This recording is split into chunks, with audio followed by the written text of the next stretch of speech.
Hello there, it's me, but then who else would it be? Apologies for the erratic schedule, I have been out of the country, and also Destiny was released, and, well, I'm not going to lie, I've been playing it. But I did spend a few days just on the outskirts of Paris for a friend's wedding, which was absolutely lovely. Heck of a way to get there, though. We drove, or rather I was driven, for about, 500, 600 miles, took the ferry. Still, nice time though, beautiful wedding. So all in, nice trip. Bit too much travelling, but it's as close to a summer holiday as I'm ever going to get this year. So, Iconic Arms. I finished the 6-episode run that I planned, and now I'm faced with a new portion of my audience who will demand more episodes at every turn. Which is annoying, but they will get their wish eventually. Iconic Arms will return. I'm not quite sure when. I've got a few things that I'd like to sort of try. A couple of pilots, a couple of just more experimental ideas that I'd like to do. And then the next Call of Duty comes out. And I kind of feel duty-bound to cover it, because I know if I don't, I'm just going to be inundated with people asking me to cover it. So honestly, at this stage, it's probably the easiest option. So basic order of runnings for my channel over the next few weeks. We've got a few wild cards coming up. I'm going to do a pilot episode of the return of Retro Ahoy, which I'm excited about. And then there's a few other games coming out, so I might do some game-specific one-offs, maybe something for Destiny, which is the background game this week. But I'm not sure. The reviews for Destiny were not that good. I mean, it hasn't performed that well as far as the old review scores are concerned. But it is quite a fun game. It's very grindy, but there are two sides to grinding. You know, there's the unenjoyable drudge, and then there's the enjoyable sense of achievement that you get from finally attaining some long, lofty goal. So Destiny content is a possibility, but I haven't for the life of me got a clue what I'd do for it. I think sort of traditional weapon guide content may be off the cards. There's the potential of doing maybe legendary weapons, but that I think would be more of a commitment than I'm willing to make for a single game. Certainly not a new franchise, certainly not a game that simply might not have lasting appeal. But anyway, it doesn't matter that much. I'm just going to bumble my way until the Call of Duty release, and then I'll do a short series of Call of Duty videos. That'll probably be about 6 to 8 episodes, long episodes, mind you. I do plan for them to be relatively substantial, you know, sort of traditional weapon guide length, maybe a bit longer in fact. So after that, which will probably be very early in 2015, we'll kick off Iconic Arms Season 2. To be honest, I'd like to do it sooner than that, but, you know, Call of Duty is kind of awkwardly placed. Going forward, I can see myself doing runs of 6 episodes of different things, actually. I'd like to get Retro Ahoy into the mix, which is why I'm going to test an episode. And if it's at least moderately successful, I'll probably try a run of 6. And I'll link the games that I cover by theme. So I might do like 6 FPS games. In fact, I've got a series planned. I've got Half-Life, Wolfenstein 3D, Doom, Quake, Duke Nukem 3D, and Unreal. So kind of, you know, the progenitors of the modern FPS. I like the idea of relatively short theme series. I could pick out 6 games that feature prominent mascots, you know, Mario, Sonic, and then a selection of the lesser lot, you know, like Bubsy and Zool and Rystar, ToeJam and Earl. Basically games that attempted to rip off Mario and Sonic and have this prominent character placement. Anyway, that's enough me talking about future video plans, because I probably could fill the full 20 minutes just by blabbering on about that. But I'm here to answer some questions, so let's pick the first one. Cataclysm2112 says, Battlefield Hardline just looks plain bad. I don't think it's going to catch on. Well, you could be right, couldn't you? I wasn't too impressed with the beta. But you never know, with a new studio we might, for the very first time, see a Battlefield game with a compelling single player. Well, stranger things have happened. Troubling Statue 7 says you could call this channel Ahoy Bonus, or if you wanted to be a secret channel, Ahoy 002. Oh yeah, that's right, I renamed this channel, I think it was sometime before I went to France. Not that it matters too much, I mean, I don't want to overthink it, but yeah, we're now Ahoy Squared, or Ahoy Hoy, or Ahoy 2, it doesn't really matter what you call it doesn't matter. This is the channel with the bonuses on. So, anyway, yeah, I changed it. It now fits in with my main channel, and that's probably going to be how things are for a little while. I'm not going to get into the habit of changing my channel often. In fact, it's been long overdue, if I'm honest. And for those asking if I'll change the logo, the green and the pink XA, thingamabobs? No, is the answer. They're more of a symbol at the minute. And yeah, alright, there is an X in there, but you know what it means, I know what it means, but it doesn't matter. I might refresh the branding at some point, but it's probably a couple of years off, so I wouldn't worry about it. It's Nitrux. Says, hey Stu, will you ever continue Drinks Ahoy?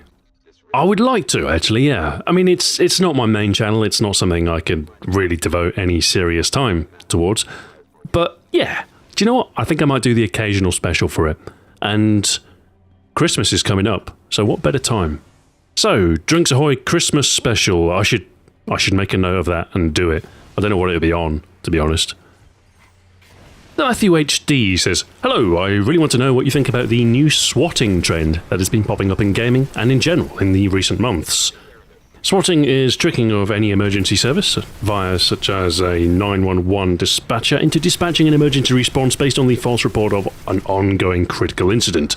Episodes range from large to small, from the deployment of bomb squads, SWAT units and other police units, and the concurrent evacuations of schools and businesses to a single fabricated police report meant to discredit an individual as a prank or personal vendetta. I think swatting is bad. That's the crux of it, really, isn't it? It's a waste of police resources, and, I mean, more critically, there is, there's a very real risk of somebody getting shot as a result. Plus, what a bother? What a bother. Imagine if you're streaming something and then all of a sudden the police are coming in and it's like, hang on a minute, let me just turn off this strange beeping device, officer, I've got it. No! Oh, everybody can see. Yeah, so it's rubbish. As far as punishments, I don't know, I guess there must already be some precedent for, for fraudulent use of emergency services. I don't think the punishment's really a question. There's probably, already established jail terms or whatever, or fines, or I don't know. I think the real issue is catching the people who do it, because they often, they'll either be not US based, or they'll do it, via voice over IP through 7 proxies or something, It is a real problem, and I mean, it can be quite difficult to keep your own personal information under wraps. So, the chances are somebody somewhere can find out your address. I mean, heck, if you provoke enough determined individuals, they can probably find out whatever they want about you. So yeah, swatting, it's a fun prank in the same way that punching somebody in the face is a fun prank. You might be able to get away with it, but that don't make it right. One Kelvin says, Jaffa or brownies? Man, I don't want to live in a universe where I have to make a binary choice like that. Mark Lee says, if you were given only one video game to play for the rest of your life, what would it be? Why? The answer here is probably Civilization. It's a game that I've played for most of my life, and it's not something I play every day, it's more something, maybe I play it twice a year. But I've played it twice a year now for, well, when did the first one come out? 1991. So that's a number of years that I've been playing it. And I'll probably continue to play it for many, many more years. Possibly as long as I live. Because it's a cracking game. I find it a really good way to relax. Like, if I have a day that I can genuinely waste without any sort of feelings of guilt, and I can play Civilization all day, that's brilliant, that is. Oh my word, I love it. And it's the sort of game that you can it's not real time, so you can just leave it running, and then, you can go and have a sandwich, come back, make a few decisions, build a city there, send that worker there, nuke that civilization. It's a thoroughly rewarding way to spend some time. It's not particularly high intensity, but it doesn't need to be, It's nice, I like it, it's a very comfy game. In fact, I'd go so far as to say Civilization is my favourite game of all time. A close runner-up, I think, would be the XCOM series, and also some of the spin-offs of Civilization, Colonization. I quite like the original, didn't like the Civ 4 remake so much, and Alpha Centauri, which is a game I haven't played for ages, but Beyond Earth is coming out, and I'll definitely pick that up. Is this better, YouTube? It says, hey Stu, since you have said in the past you enjoy both meat and alcohol, I have this question. Would you rather be teetotal or vegetarian? Definitely teetotal. I mean, don't get me wrong, I like an occasional drink, and I do enjoy my beer. I am a beer enthusiast, most certainly, but I can live without it, yeah. I'm not really a habitual drinker at all. It's very much an occasional thing for me. Now, meat, on the other hand, well, I can live without it, but it's more of an essential part of my consumption than alcohol is. I do spend, I think 1 week in 4, I am practically vegetarian. At least from the groceries that I have set up on delivery. Every fourth week, I get a box of vegetarian delights. And that's the week that I cook. I cook a number of meals for my wife, whom herself is a vegetarian. Which was rather awkward at the wedding I went to because the French don't care about vegetarianism. They simply do not care. What was the menu? Veal. Any choices? Nope. I mean, actually, that was the first time I've ever had veal. It was okay. I have to be honest, I've had better beef, but, it was quite nice. Mr. Rightsub says, what's your go-to pizza topping? Pepperoni, although I do occasionally like to mix things up a bit. I love... What the heck is... Good God. What chair do you use, Stu? For working, I have... it's a chair from IKEA. It's the Verksam, I think they call it. It's an ergonomic black thing. It's not what I would describe as comfortable, but I can sit in it for hours without getting anything in the way of back pain. It is very much a work chair. Supports me in all the right places, but just doesn't give you that comfort that you need sometimes. Which is why for gaming, I have a recliner. It's a lazy boy thing. I couldn't tell you which specific model it is, but it reclines. It's black. It's made out of leather. It's pretty comfortable. Not very ergonomic. Can't really work on it. But yeah, 2 chairs for 2 different roles. I come ahead there, says, any dunkel or dark beer recommendations? There are so many that I like, but recently I discovered a potential new favourite beer. It's, well, maybe not my all-time favourite, but it's up there. It's a German beer by the Schneider Weisse brewery, and it's called their Porter, meine Porter Weisse. And get this right, it's a Weiss beer, but it's also a porter. And I really, really liked it. I'm actually quite a big fan of Weiss beers, and I love a porter as well. So this fusion of these 2 styles, I found it worked really well. So it kind of had like a hint of caramel and dark roasty colours, and at the same time there was this, the banana sort of notes of the esters in the Weiss beer. It was strange, but good God, I'd love another bottle. The only trouble is it's quite hard to get hold of, and it's moderately expensive. I think I paid £8 for a 750ml bottle, and now that I've recommended it, the price will probably go up. Supply and demand and all that. But it's good, so if you see it, get it. Silver Lukey says, Dear Stuart, what do you attribute to the success of the double barrel video in relation to the other iconic arms? Did it get on the front page? You said it was worth it in this bonus, with the declining view counts and ad revenue in the now old-fashioned COD and FPS areas of gaming videos. How often do you need a video to get several hundreds of thousands of views in order to sustain this as your job? The success of the double-barreled shotgun video is actually nothing to do with the contents of the video in question. It's actually... There are 2 types of appeal to a video. There's internal appeal and external appeal. Internal appeal is how much people enjoy watching the video. External appeal is how interesting a video appears before they click on it. So, like good production values, a good script, and, good pacing, all of these things are internal, and normally my videos are pretty good on this front.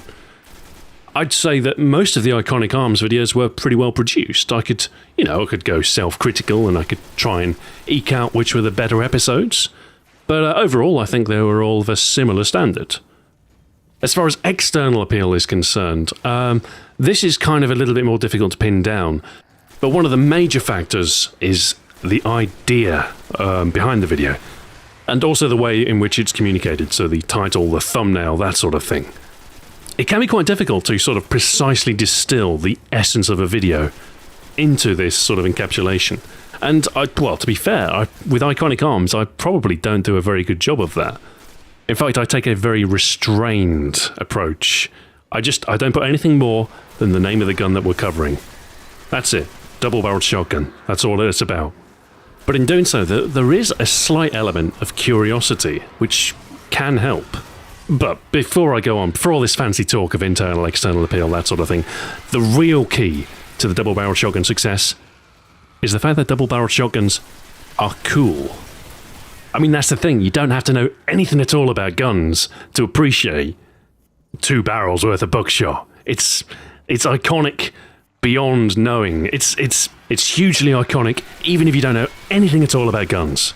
And that's why it had broader appeal. Actually, this broader appeal is why I'm trying to move away from doing firearms-focused content. I'm not gonna stop doing that, but I'd also like to get some really general gaming content in there. Because while there is a substantial audience for people who are interested in both gaming and guns, the audience that is interested in just gaming is slightly broader. So I'm hoping to steer away from, like the traditional weapon guide / gun fetish stuff and get more into stuff which has broader appeal, or at least can have broader appeal. So anyway, future seasons of Iconic Arms will probably feature at least 1 or 2 non-specific weapons, generics, you can call them. That's what I call them. So you can bank on stuff like Magnum Revolver being an episode, minigun, flamethrower, chainsaw. These are all going to be cool episodes. I was kind of tempted to just do 6 generics, but I do know that, there are some people who do appreciate the real guns. And I know a lot of people are asking for the M16, the M1911. So I think of those 2, I think the M16 is going to lead Season 2, the M1911 is going to close it. And I think episodes 2 and maybe 4 will be generics of some kind. I might try and slip in another historic as well, like the M1 Garand. The older guns open up a whole bunch of different games to play, it's a nice change of pace. So that's one thing I need to think about. I need to plan and select the firearms for Iconic Arms Season 2. Before you type your ideas, I've said there are so many requests, which is good news in a way. It means Iconic Arms can probably run for a few seasons, but it means, it's going to take a little while. As far as how many videos I need to sustain this as my job, really at this point, I'm actually looking not for the initial flurry of views, but for the long tail. I really like videos that get views not only today, but also over the long term. For instance, the worst Xbox 360 games ever video that I did, which was a little bit clickbaity, not gonna lie. But, unfortunately, it works. Now, looking at the stats, I released this video about just slightly before the halfway point of 2013. And in the space of that calendar year, 260,000 views. But, perhaps more surprisingly, in 2014, to date, it's attained 176,000 views, which is less, but obviously you don't have the subscriber spike. But the fact is, it's still getting views, and it will probably still continue to get views for at least another few years. So I love to invest in videos that might perform well, not only today, but in the future as well.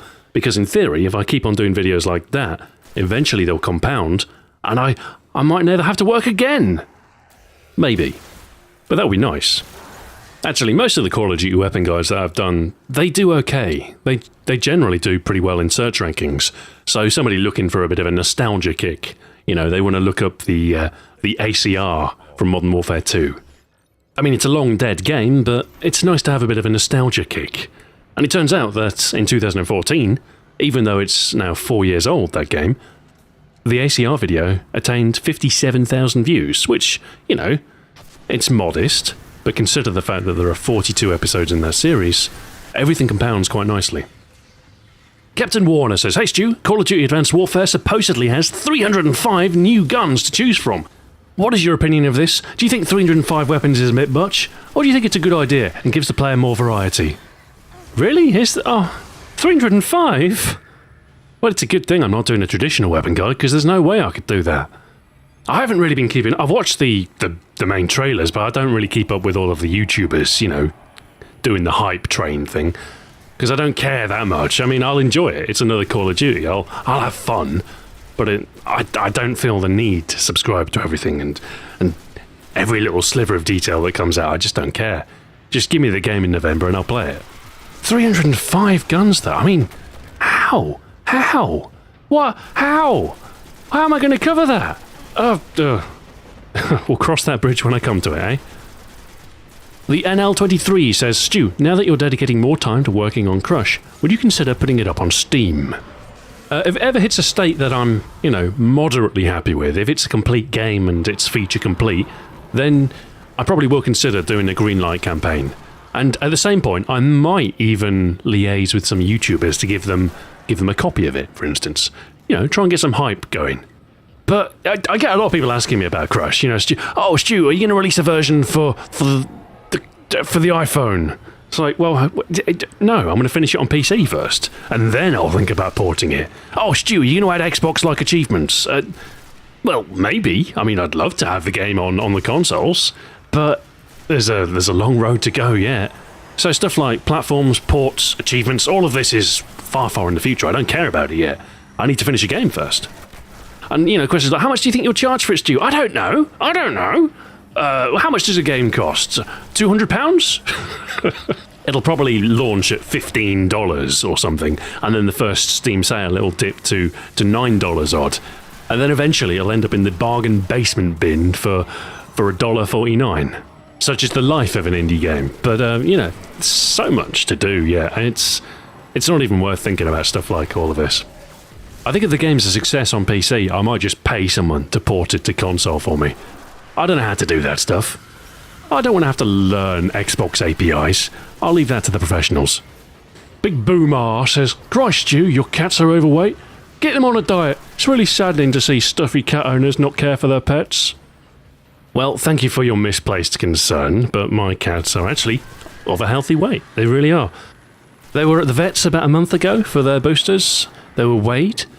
Theodore, Ted, weighs 5.5 kilograms. Bill weighs a little over 6 kilograms. He's always been the bigger of the two. They are male. They are British Shorthairs. They are neutered. So I invite you to go and look up the healthy weight for British male Shorthairs. Please, go on. I'll wait.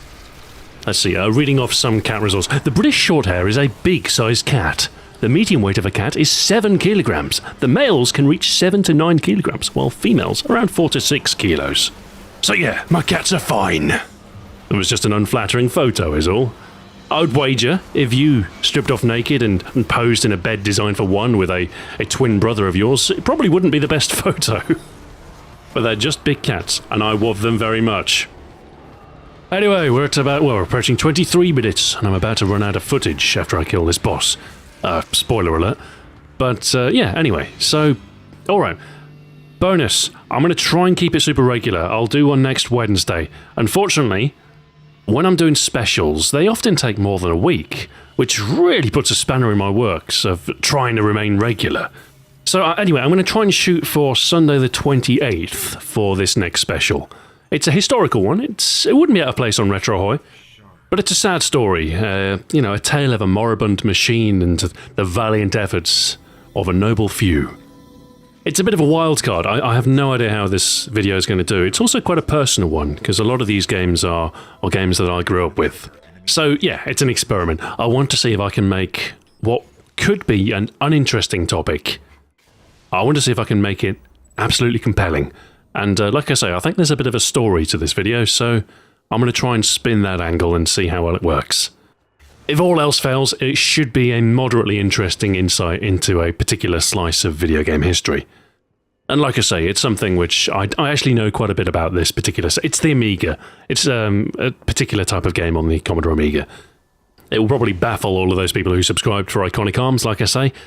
But experimentation is critically important, I think, when it comes to developing video content. I mean, after all, let's not forget, Iconic Arms was originally just an experiment. By tackling different angles of things, by trying new stuff, I learn far more than I ever could by doing the same things over and over again. So here's to diversity, and here's to about 30,000 views. I'll see you next Wednesday. Until then, farewell.